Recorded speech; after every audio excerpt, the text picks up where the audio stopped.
ياسين والقرآن الحكيم إنك لمن المرسلين على صراط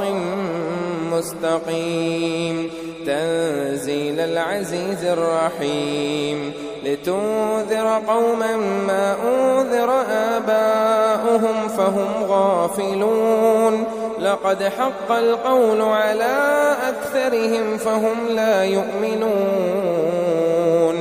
إنا جعلنا في أعناقهم أغلالا فهي إلى الأذقان فهم مقمحون وجعلنا من بين أيديهم سدا ومن خلفهم سدا فأغشيناهم فهم لا يبصرون وسواء عليهم أأنذرتهم أم لم تنذرهم لا يؤمنون إنما تنذر من اتبع الذكر وخشي الرحمن بالغيب فبشره بمغفرة وأجر كريم إنا نحن نحيي الموتى ونكتب ما قدموا وآثارهم وكل شيء أحصيناه في إمام مبين واضرب لهم مثلا أصحاب القرية إذ جاءها المرسلون إذ أرسلنا إليهم 2 فكذبوهما فعززنا ب3 فقالوا إنا إليكم مرسلون قالوا ما أنتم إلا بشر مثلنا وما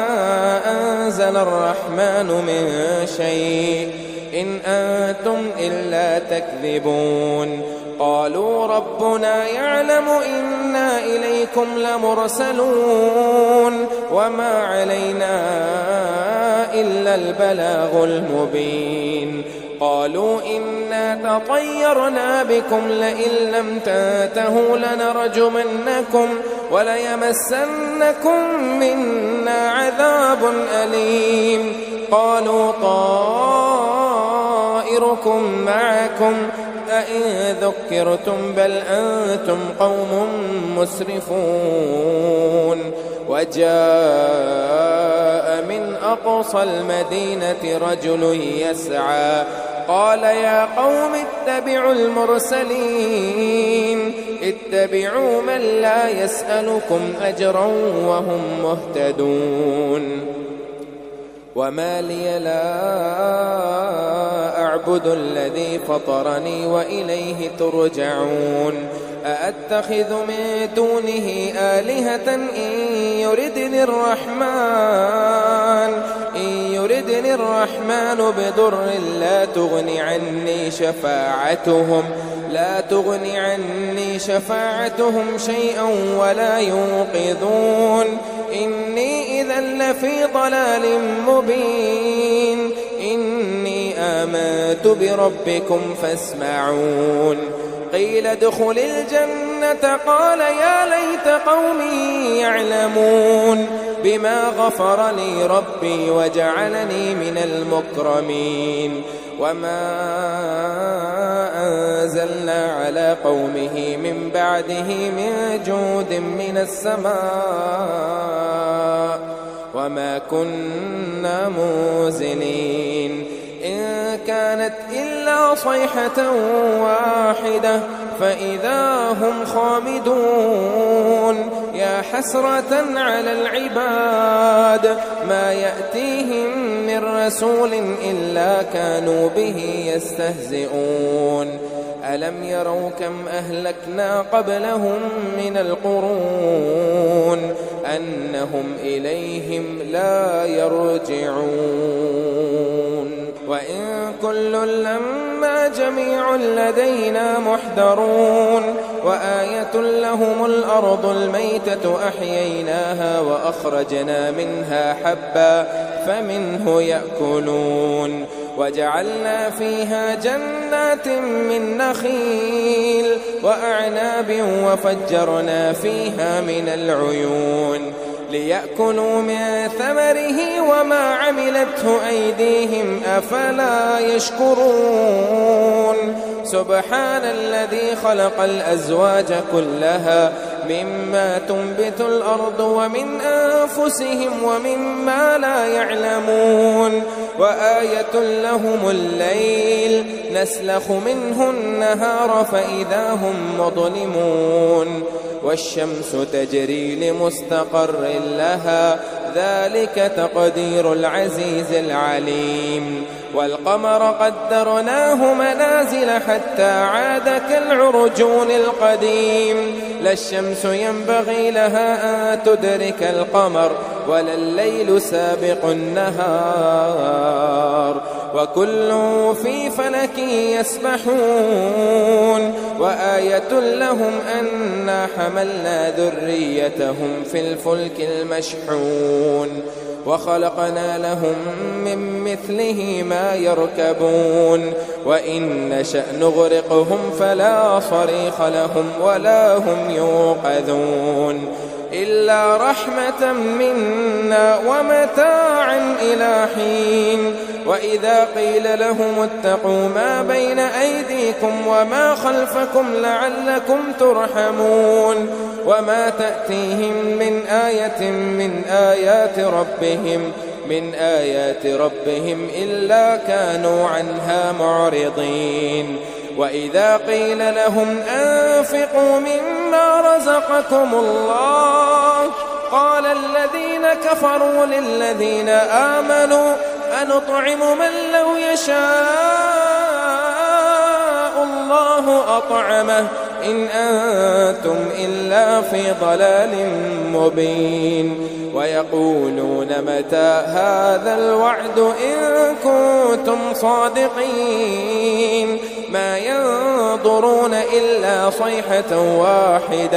واحدة تأخذهم وهم يخصمون فلا يستطيعون توصية ولا إلى أهلهم يرجعون ونفخ في الصور فإذا هم من الأجداث إلى ربهم ينسلون قالوا يا ويلنا من بعثنا من مرقدنا هذا ما وعد الرحمن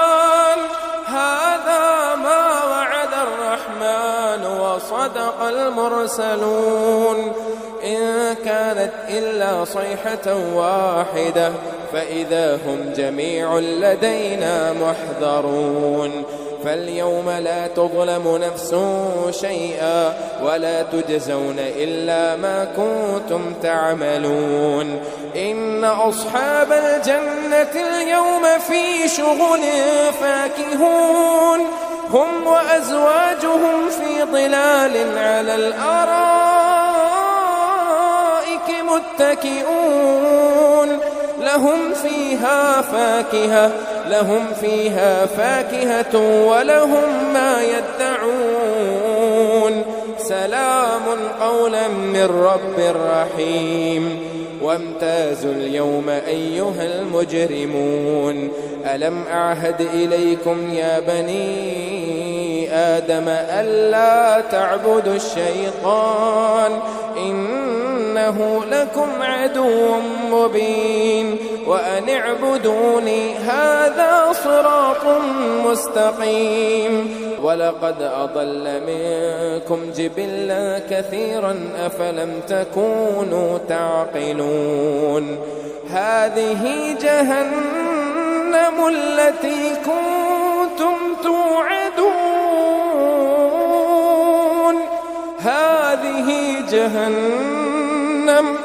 هذه جهنم التي كنتم توعدون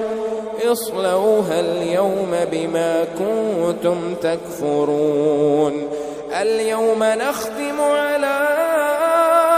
أفواههم وتكلمنا أيديهم وتشهد أرجلهم بما كانوا يكسبون ولو نشاء لطمسنا على أعينهم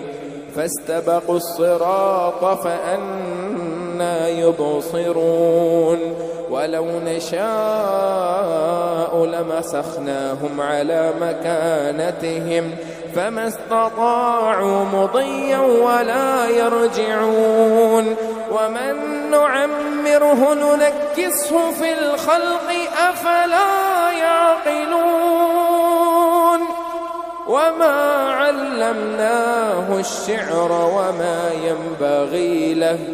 إن هو إلا ذكر وقرآن مبين لينذر من كان حيا ويحق القول على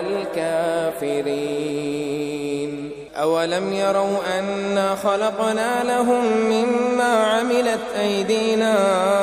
أنعاما فهم لها مالكون وذللناها لهم فمنها ركوبهم ومنها يأكلون ولهم فيها منافع ومشارب أفلا يشكرون واتخذوا من دون الله آلهة لعلهم ينصرون لا يستطيعون نصرهم وهم لهم جند محضرون فلا يحزنك قولهم إنا نعلم ما يسرون وما يعلنون أولم ير الإنسان أنا خلقناه من نطفة فإذا هو خصيم مبين وضرب لنا مثلا ونسي خلقه قال من يحيي العظام وهي رميم قل يحييها الذي أنشأها أول مرة وهو بكل خلق عليم الذي جعل لكم من الشجر الأخضر نارا فإذا أنتم منه توقدون أوليس الذي خلق السماوات والأرض بقادر على أن يخلق مثلهم بلى وهو الخلاق العليم إنما أمره إذا أراد شيئا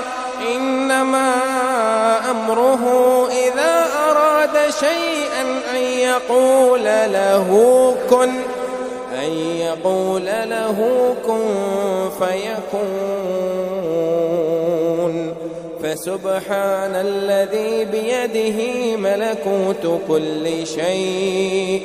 وإليه ترجعون إذا وقعت الواقعة ليس لوقعتها كاذبة خافضة رافعة إذا رجت الأرض رجا وبست الجبال بسا فكانت هباء منبثا وكنتم أزواجا ثلاثة فأصحاب الميمنة ما أصحاب الميمنة وأصحاب المشأمة ما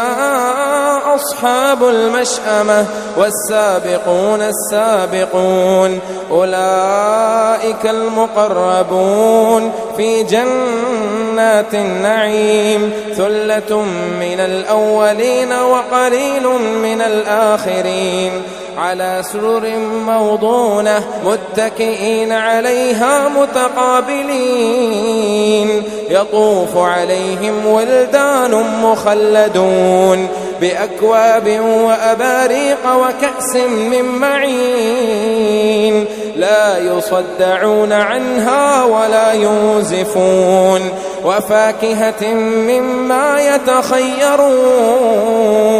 ولحم طير مما يشتهون وحور عين كأمثال اللؤلؤ المكنون جزاء بما كانوا يعملون لا يسمعون فيها لغوا ولا تأثيما إلا قيلا سلاما سلاما وأصحاب اليمين ما أصحاب اليمين في سدر مخضود وطلح منضود وظل ممدود وماء مسكوب وفاكهة كثيرة لا مقطوعة ولا ممنوعة وفرش مرفوعة إنا أنشأناهن إنشاء فجعلناهن أبكارا عربا أترابا لأصحاب اليمين ثلة من الأولين وثلة من الآخرين وأصحاب الشمال ما أصحاب الشمال في سموم وحميم وظل من يحموم لا بارد ولا كريم إنهم كانوا قبل ذلك مترفين وكانوا يصرون على الحنث العظيم وكانوا يقولون أئذا متنا وكنا ترابا وعظاما أئنا لمبعوثون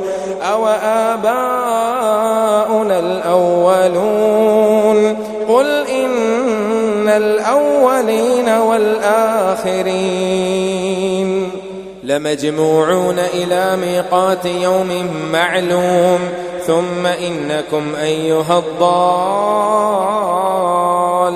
المكذبون لآكلون من شجر من زقوم فمالئون منها البطون فشاربون عليه من الحميم فشاربون شرب الهيم هذا نزلهم يوم الدين نحن خلقناكم فلولا تصدقون أفرأيتم ما تمنون أأنتم تخلقونه أم نحن الخالقون نحن قدرنا بينكم الموت وما نحن بمسبوقين على أن نبدل أمثالكم وننشئكم فيما لا تعلمون ولقد علمتم النشأة الأولى فلولا تذكرون أفرأيتم ما تحرثون أأنتم تزرعونه أم نحن الزارعون لو نشاء لجعلناه حطاما فظلتم تفكهون إنا لمغرمون بل نحن محرومون أفرأيتم الماء الذي تشربون أأنتم أنزلتموه من المزن أم نحن الموزلون لو نشاء جعلناه أجاجا فلولا تشكرون أفرأيتم النار التي تورون أأنتم أنشأتم شجرتها أم نحن المنشئون نحن جعلناها تذكرة ومتاعا للمقوين فسبح باسم ربك العظيم فلا أقسم بمواقع النجوم وإنه لقسم لو تعلمون عظيم إنه لقرآن كريم في كتاب مكنون لا يمسه إلا المطهرون تنزيل من رب العالمين أفبهذا الحديث أنتم مدهنون وتجعلون رزقكم أنكم تكذبون فلولا إذا بلغت الحلقوم وأنتم حينئذ تنظرون ونحن أقرب إليه منكم ولكن لا تبصرون فلولا إن كنتم غير مدينين ترجعونها إن كنتم صادقين فأما إن كان من المقربين فروح وريحان وجنة نعيم وأما إن كان من أصحاب اليمين فسلام لك من أصحاب اليمين وأما إن كان من المكذبين الضالين فنزل من حميم وتصلية جحيم إن هذا لهو حق اليقين فسبح باسم ربك العظيم. الرحمن علم القرآن خلق الإنسان علمه البيان الشمس والقمر بحسبان والنجم والشجر يسجدان والسماء رفعها ووضع الميزان ألا تطغوا في الميزان وأقيموا الوزن بالقسط ولا تخسروا الميزان والأرض وضعها للأنام فيها فاكهة والنخل ذات الأكمام والحب ذو العصف والريحان فبأي آلاء ربكما تكذبان خلق الإنسان من صلصال كالفخار وخلق الجان من مارج من نار فبأي آلاء ربكما تكذبان رب المشرقين ورب المغربين فبأي آلاء ربكما تكذبان مرج البحرين يلتقيان بينهما برزخ لا يبغيان فبأي آلاء ربكما تكذبان يخرج منهما اللؤلؤ والمرجان فبأي آلاء ربكما تكذبان وله الجوار المنشآت في البحر كالأعلام فبأي آلاء ربكما تكذبان كل من عليها فان ويبقى وجه ربك ذو الجلال والإكرام فبأي آلاء ربكما تكذبان يسأله من في السماوات والأرض كل يوم هو في شأن فبأي آلاء ربكما تكذبان سنفرغ لكم أيها الثقلان فبأي آلاء ربكما تكذبان يا معشر الجن والإنس إن استطعتم أن تنفذوا من أقطار السماوات والأرض فانفذوا لا تنفذون إلا بسلطان فبأي آلاء ربكما تكذبان يرسل عليكما شواظ من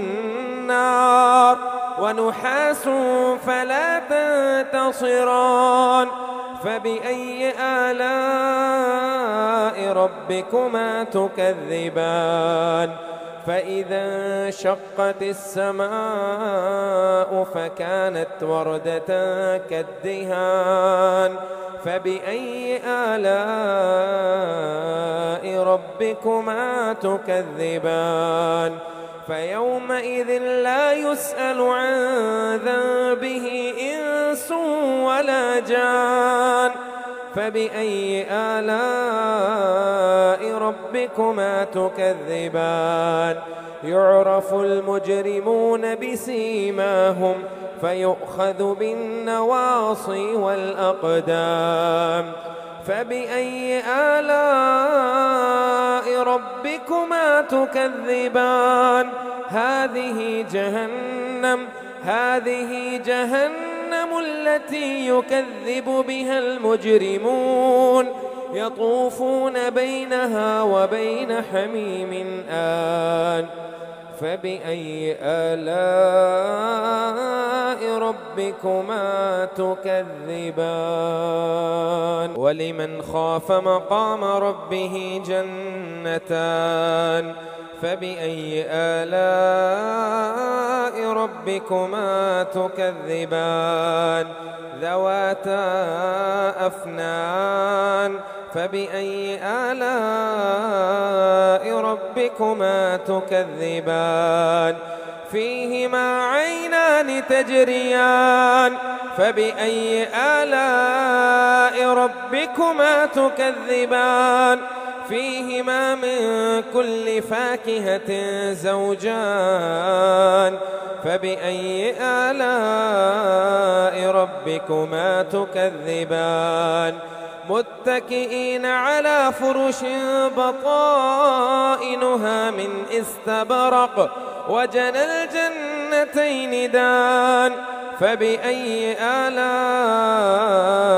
ربكما تكذبان فيهن قاصرات الطرف لم يطمثهن إنس قبلهم ولا جان فبأي آلاء ربكما تكذبان كأنهن الياقوت والمرجان فبأي آلاء ربكما تكذبان هل جزاء الإحسان إلا الإحسان فبأي آلاء ربكما تكذبان ومن دونهما جنتان فبأي آلاء ربكما تكذبان مدهامتان فبأي آلاء ربكما تكذبان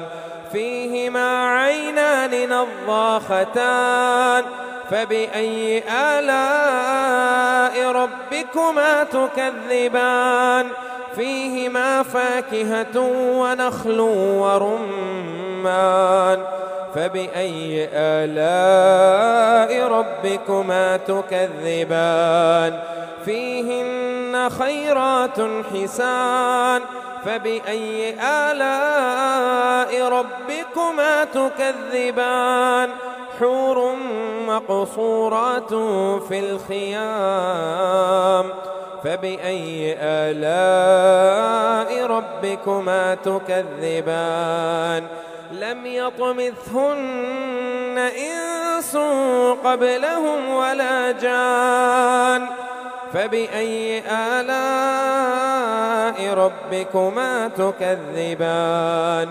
متكئين على رفرف خضر وعبقري حسان فبأي آلاء ربكما تكذبان تبارك اسم ربك ذي الجلال والإكرام تبارك الذي بيده الملك وهو على كل شيء قدير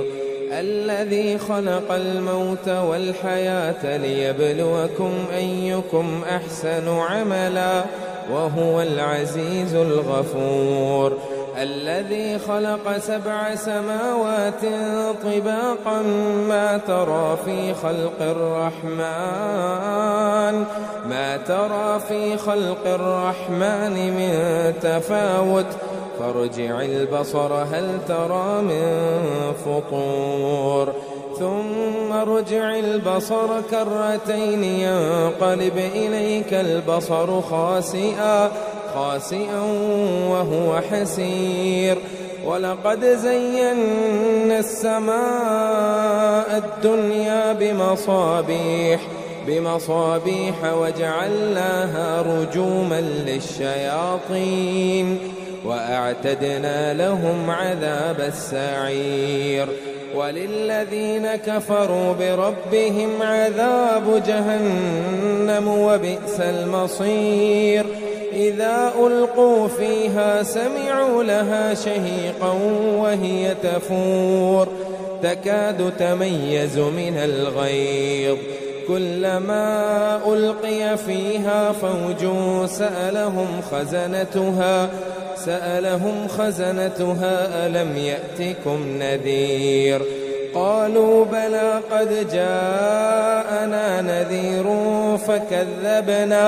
فكذبنا وقلنا ما نزل الله من شيء إن أنتم إلا في ضلال كبير وقالوا لو كنا نسمع أو نعقل ما كنا في أصحاب السعير فاعترفوا بذنبهم فسحقا لأصحاب السعير إن الذين يخشون ربهم بالغيب لهم مغفرة وأجر كبير وأسروا قولكم أو اجهروا به إنه عليم